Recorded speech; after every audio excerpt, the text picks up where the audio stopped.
Covaxin को हरी झंडी मिल गई है। अब आज से रायपुर में नेहरू मेडिकल कॉलेज में कोवैक्सीन के डोज लगाए जाएंगे। इसके साथ ही कोवैक्सीन के 72,000 से ज्यादा डोज अब इस्तेमाल में लिए जाने हैं। यही नहीं, पहला टीका लगवाने वालों के लिए अब वैक्सीन का विकल्प चुनने का कोई मौका नहीं रहेगा।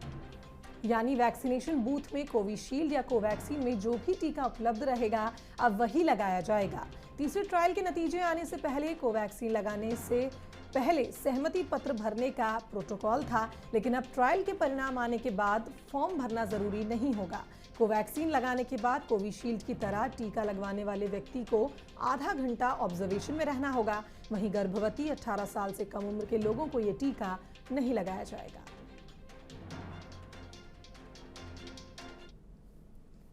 मध्य प्रदेश और छत्तीसगढ़ में कोरोना की रफ्तार तेजी से बढ़ रही है और इसकी सबसे बड़ी वजह लोगों की लापरवाही है, जो बाजारों और दूसरी सार्वजनिक जगहों पर खुलेआम नजर आ रही है। बंसल न्यूज की टीम ने जब सार्वजनिक जगहों का रियलिटी चेक किया तो देखिए कैसे कैसे बहाने सुनने को मिले। मास्क है ना अपने पास? लगा ले देना। है ना, मास्क है, पानी पी रहा था इसलिए मास्क निकाल कर रखा था। मैम मास्क नहीं लगाए बच्चे। सर ये तो खा रहे थे इसलिए। जरूरी है लेकिन मास्क बिल्कुल हमें पता है सर, हम भी सेफ्टी कर रहे हैं उस चीज की। जी हाँ मिस्टर कोरोना, ये हिंदुस्तान है। एक बार जो यहाँ आ जाए तो फिर उसका जाना मुश्किल होता है। हम वो लोग हैं जो घर आए मेहमान को इतनी आसानी से नहीं जाने देते।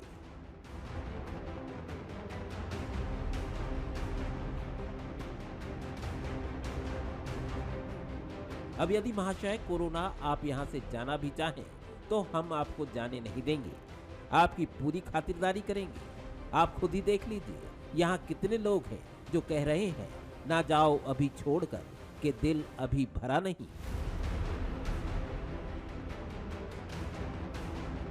जब बंसल न्यूज ने लोगों से पूछा कि वो मास्क क्यों नहीं लगाते हैं तो जो जवाब मिले वो आप भी सुनिए। कोई भूल गया तो किसी ने अभी अभी उतारा है। मास्क नहीं लगाए? हाँ लगाता हूँ लेकिन आज अभी मिस कर गया मैं। मास्क रखे हुए हैं, अभी जस्ट कर रहे हैं बात करने के। ले रहा भाई ला रहा। अरे मत तो चलना यार जल्दी। लगा लेंगे ना तो? लगा लेंगे, ठीक है। संक्रमण बढ़ रहा है तेजी से, आखिर लापरवाही क्यों बरत रहे हैं? भूल गया था लगाना।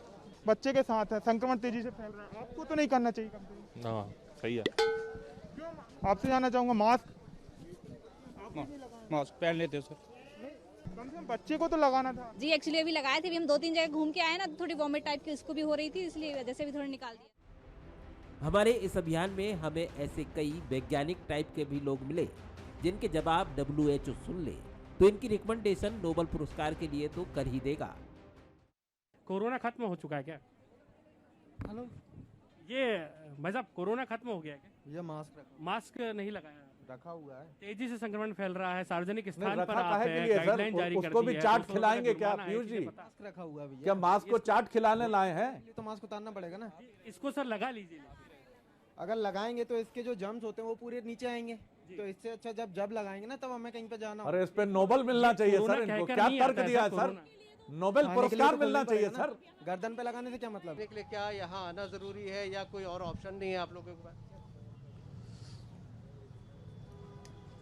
सही बताऊं तो कोरोना नाम का कोई चीज नहीं है, ये खाली साइंटिफिक रीजन है।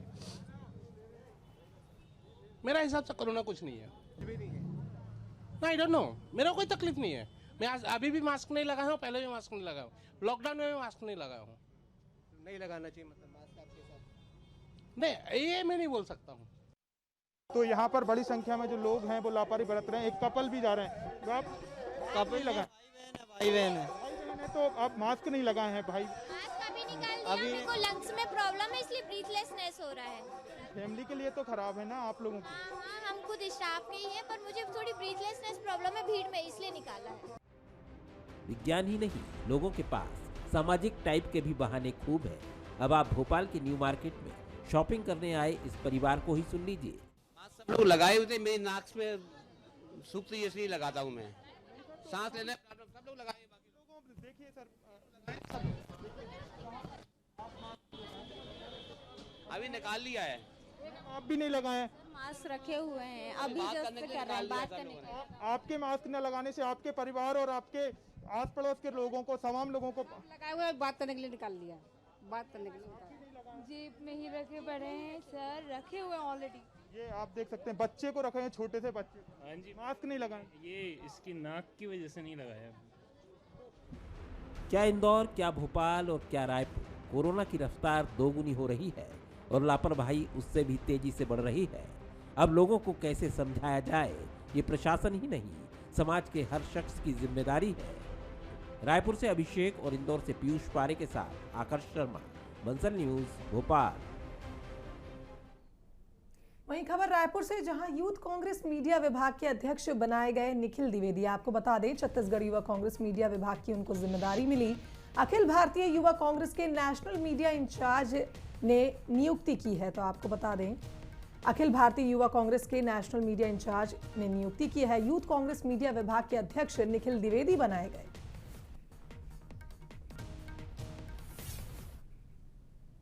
और ममता दीदी को जूनियर जोगी का ऑफर मिला है। व्हील चेयर पर प्रचार करते देख अमित जोगी ने ऑफर दिया। अजीत जोगी के लिए बने विशेष प्रचार वाहन का इस्तेमाल करे ममता। तो ये कहना है अमित जोगी का। नंदीग्राम में प्रचार के दौरान ममता बनर्जी चोटिल हो गई थी।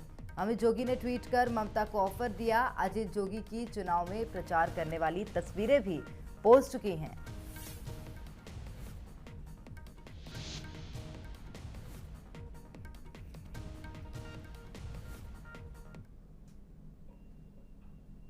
सीएम भूपेश बघेल 16 मार्च तक असम दौरे पर हैं। वो लगातार चुनावी सभाएं कर रहे हैं और रविवार को चुनावी सभा में भूपेश बघेल केंद्र की मोदी सरकार और मौजूदा असम सरकार पर जमकर बरसे। असम के डिब्रूगढ़ में बीजेपी सरकार के खिलाफ आरोप पत्र जारी किया और चुनावी सभाओं में भी असम और केंद्र सरकार को आड़े हाथों लिया। और भूपेश ने कहा कि पीएम की पिछले दिनों रैली हुई थी, जिसमें उन्होंने नारा दिया था असम में आनंद सर्बानंद, लेकिन सर्बानंद की वजह से असम में चल रहे सिंडिकेट को आनंद मिल रहा है, आम जनता को नहीं। भूपेश यहीं नहीं रुके, उन्होंने किसान आंदोलन का जिक्र किया और कहा कि पीएम पर अब भरोसा नहीं रहा। साथ ही पेट्रोल, डीजल और रसोई गैस की कीमतों का भी जिक्र किया। कहा कि जीडीपी यानी गैस, डीजल और पेट्रोल की कीमतों के बाद पेट्रोल पंपों पर मोदी जी की तस्वीरें गायब हो गई। प्रधानमंत्री जी कहते हैं किसान और मेरे बीच में केवल एक फोन कॉल की दूरी है। एक फोन कॉल आए तो मैं किसानों से बात करूंगा, उनसे बैठक करूंगा। लेकिन दूसरे दिन सब लोगों ने टेलीविजन में देखा कि रास्ते में, दिल्ली के में आने वाले रास्ते में गड्ढे खोद दिए हैं, रास्ते में कील गड़ा दिए, खीला गड़ा दिए। कोई गाड़ी आए तो पंचर हो जाए, कोई व्यक्ति क्रॉस मत कर जाए इसलिए फेंसिंग लगा दिए हैं, कटीले तार लगा दिए हैं।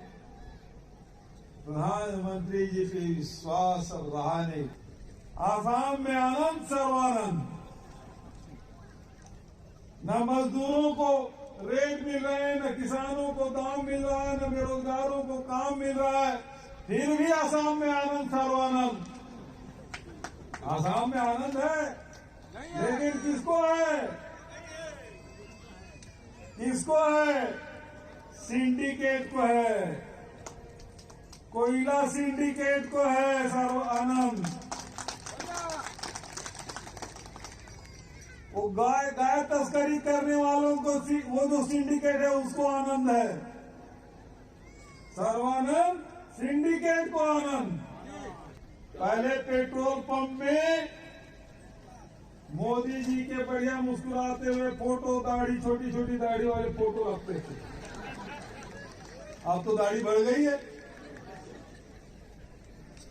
लेकिन जब से पेट्रोल और डीजल के दाम बढ़े हैं, जब से रसोई गैस की कीमत बढ़े हैं, पेट्रोल पंपों से नरेंद्र मोदी जी का होर्डिंग हट गया।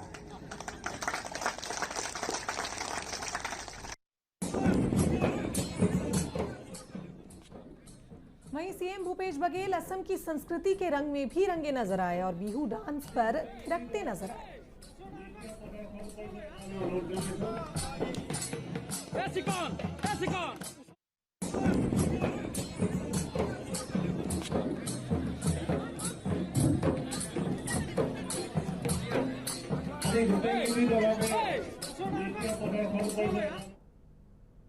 छत्तीसगढ़ बीजेपी में जान फूंकने पहुंची प्रदेश प्रभारी डी पुरंदेश्वरी ने प्रदेश कार्य समिति की मैराथन बैठक ली, जिसमें बीजेपी ने नए एक्शन प्लान को अंतिम रूप दिया।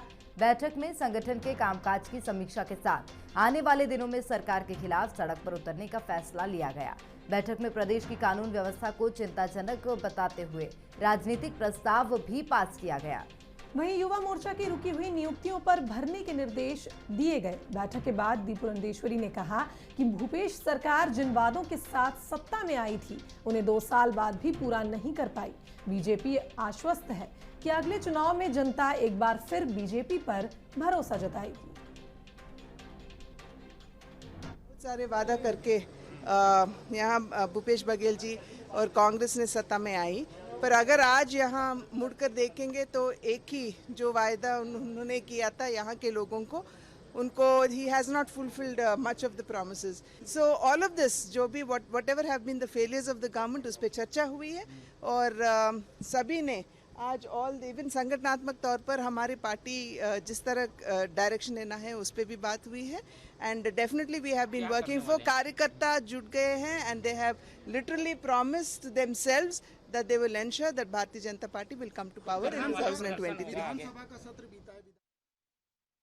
राजनीतिक प्रस्ताव प्रस्तुत हुआ है और राजनीतिक प्रस्ताव सुश्री सरोज पांडे, राज्यसभा सांसद और पूर्व राष्ट्रीय महामंत्री जी के द्वारा हुआ है और जिसका समर्थन सांसद आदरणीय श्री रामविचार नेताम जी जो अनुसूचित जनजाति मोर्चा के राष्ट्रीय अध्यक्ष भी हैं उनके द्वारा समर्थन हुआ है। और बहुत सारे हमारे कार्य समिति के सदस्यों के द्वारा बहुत अच्छे सुझाव आए हैं और उन सभी सुझावों को, जो अच्छे सुझाव हैं, उनको शामिल करके सबकी अनुमति से सर्वसम्मति से प्रस्ताव पास हुआ है। क्या माना जाएगा? वहीं छत्तीसगढ़ की राजनीति में अब गुटबाजी वाली सियासत शुरू हो गई है। सीएम भूपेश बघेल के बाद अब पूर्व सीएम रमन सिंह ने भूपेश सरकार के अंदर गुटबाजी चलने की बात कही है। रमन सिंह ने कहा कि सरकार के अंदर गुटबाजी चल रही है। सरकार में मंत्री टीएस सिंहदेव को बोलने से रोका जा रहा है। स्वास्थ्य मंत्री और मंत्रियों की स्थिति प्रदेश में साफ दिख रही है। रमन सिंह ने कहा कि उनकी पार्टी में निर्णय सर्वसम्मति और चर्चा के बाद लिए जाते हैं। आपको बता दें कि कल सीएम भूपेश बघेल ने छत्तीसगढ़ बीजेपी प्रभारी डी पुरंदेश्वरी के दौरे को लेकर कहा था कि डी पुरंदेश्वरी की मेहनत का कोई लाभ नहीं होगा क्योंकि बीजेपी गुटबाजी से घिरी हुई है। नेता प्रतिपक्ष को बीजेपी अपना नेता नहीं मानती। गुटबाजी कांग्रेस में ये स्थिति है कि स्वास्थ्य मंत्री को बोलने नहीं दिया जाता। स्वास्थ्य मंत्री और मंत्रियों की क्या स्थिति बन के रखी हुई है छत्तीसगढ़ में।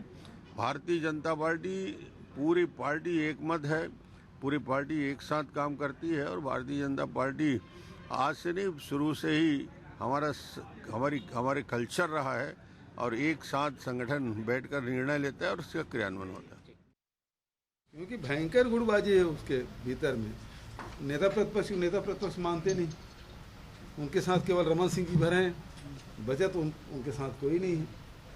तो स्थिति इसलिए वो कई गुटों में बटा हुआ है।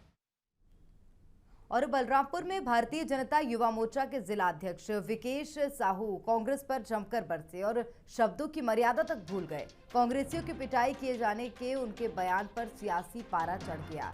कांग्रेसियों ने इस बयान पर आपत्ति जताई और पुलिस थाने में आवेदन देकर मामला दर्ज कराया। कांग्रेस का कहना है कि भाजयुमो जिला अध्यक्ष वही भाषा बोल रहे हैं जो संस्कार बीजेपी ने अपने युवा कार्यकर्ताओं को दिए हैं। बता दें कि बलरामपुर के राजपुर में भाजयुमो जिलाध्यक्ष विकेश साहू का सम्मान कार्यक्रम रखा गया था। इसी दौरान उन्होंने विवादित बयान दिया। अशोभनीय भाषा का प्रयोग किया, दुष्ट बोला, मारपीट करने का बात किया, धमकी दे डाला, दहशत में कर दिया। 6 महीना का अल्टीमेटम दिया है कि 6 महीना में हम और देख लेंगे, पता नहीं क्या क्या करेगा। तो हम लोगों का भावना जो है आहत हुआ है, तो हम लोग FIR करना चाह रहे हैं, वही रिपोर्ट करने आए हैं। इधर बालोद जिले के वनांचल क्षेत्र में एक ऐसा गांव है जहां के लोगों की कलाकारी देश दुनिया में प्रसिद्ध है।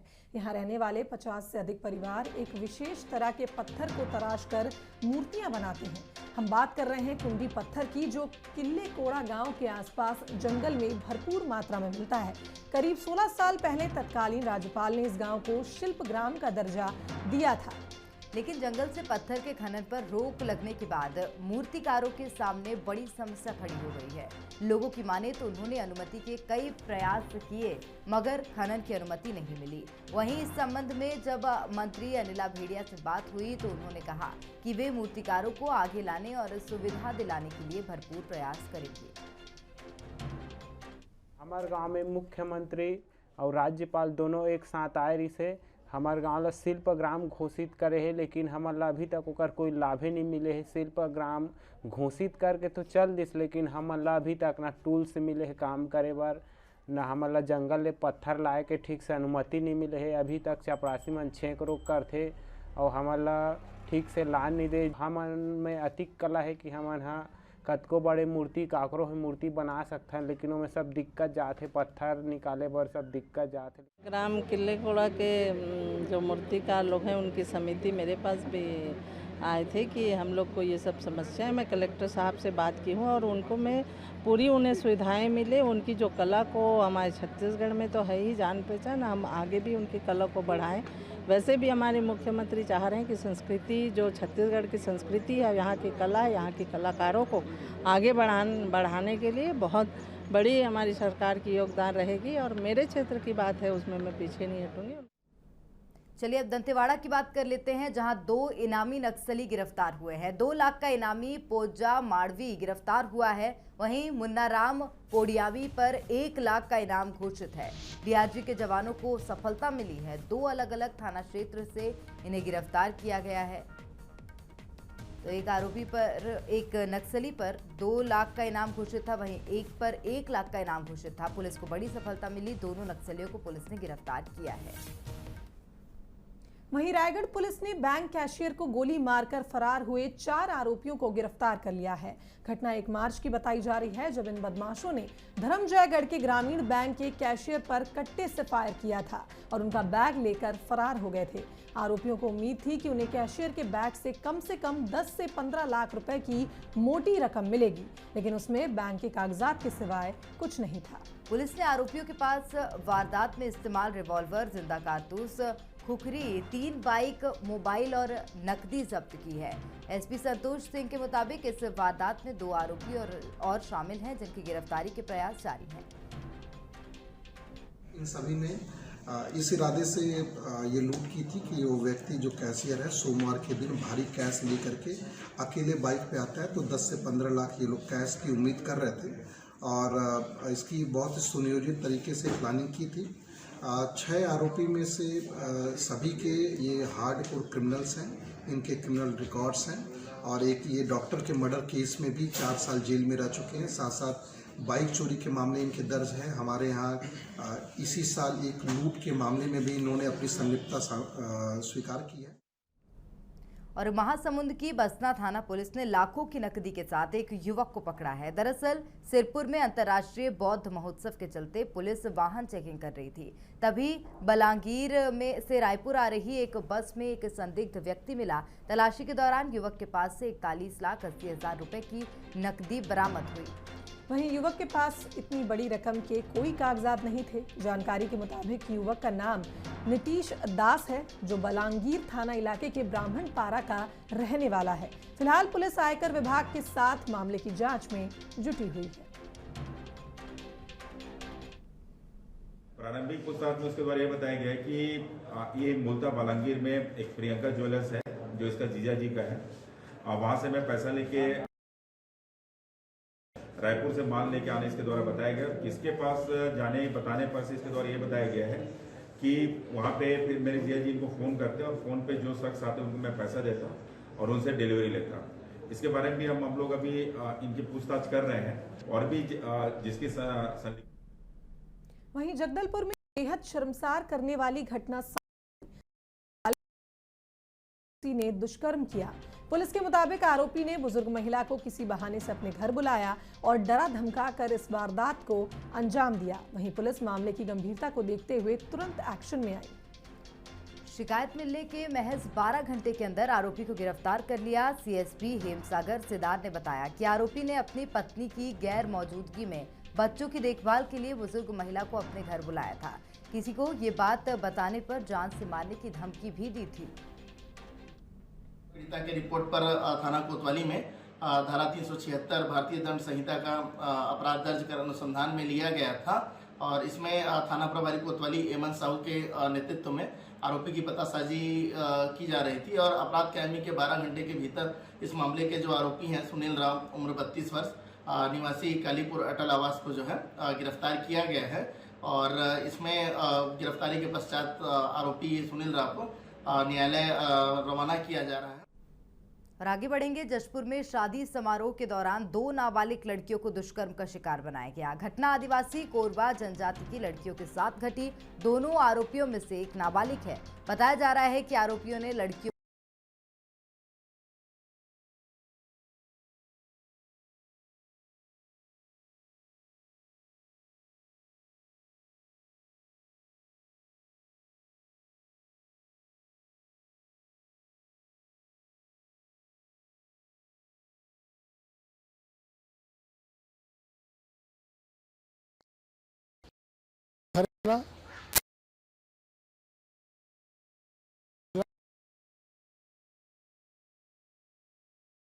उनको गिरफ्तार किया गया है।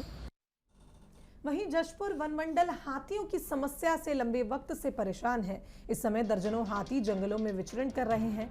जंगल में पानी और चारे की पर्याप्त व्यवस्था नहीं होने के कारण हाथी जंगलों से निकलकर गांव तक पहुंचते हैं, जिसके बाद ग्रामीण उन्हें गांव से भगाने की कोशिश करते हैं और इस दौरान हाथी उग्र होकर इंसानों पर हमला कर देते हैं। और हाथी के हमले में पिछले 3 सालों में जशपुर वन मंडल में 41 लोगों की जान गई और 3 हाथियों की मौत भी हुई। डीएफओ का कहना है कि किसान अपनी फसल बचाने के लिए नंगे तार का उपयोग करते हैं, जिससे हाथी करंट की चपेट में आ जाते हैं और हाथी की मौत हो जाती है, जिसके चलते हाथी प्रभावित क्षेत्र में कार्यशाला लगाकर किसानों को जानकारी दी जाती है।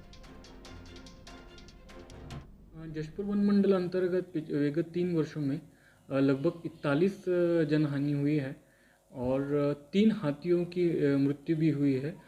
ये जो मानव हाथी द्वंद्व है, इसमें मानव हाथी द्वंद्व कम करने के लिए हमारी टीम लगातार प्रयास कर रही है। लोगों को बार बार समझाइश दे रहे हैं कि हाथी विचरण क्षेत्र में क्या अपना बिहेवियर कैसे रखना है, क्या करना है, क्या नहीं करना है, इसके बारे में बार बार समझाइश दे रहे हैं। हाथियों की कंटिन्यूस ट्रैकिंग कर रहे हैं और लोगों को उसकी मूवमेंट की सूचना दे रहे हैं ताकि उस जिस क्षेत्र में हाथी विचरण कर रहे हैं उस क्षेत्र में